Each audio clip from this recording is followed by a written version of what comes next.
मैं Punjab rifle shooting association का executive member भी हाँ ਅਤੇ मैं नाल district rifle shooting association Moga का प्रेजिडेंट हाँ। पंजाब राइफल शूटिंग एसोसीएशन का बहुत बड़ा उपराला है। ये साडा 61th शूटिंग चैंपीयनशिप है। इस वक्त तुसीं देख सकते हो मेरे पीछे 10 मीटर ਦਾ एयर राइफल का शूटिंग कंपीटिशन चल रहा। पंजाब भर तो सारे ਜ਼ਿਲ੍ਹਿਆਂ ਤੋਂ ਬੱਚੇ ਆ ਕੇ ਪਾਰਟਿਸਿਪੇਟ ਕਰ ਰਹੇ ਹੈ ਇਸ ਦੇ ਵਿੱਚ। ਐਂਡ ਅਸੀਂ ਨਾਲ 0.22 भी चल रहा मैच बार 50 मीटर्स चल रहा है अज प्रोन।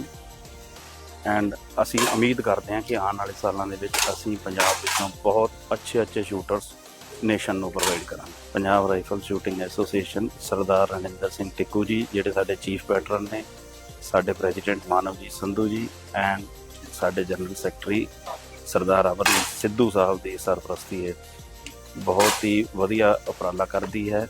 61th शूटिंग जिहड़ी हैगी है एक कंपीटिशन इस साल चल रहा है।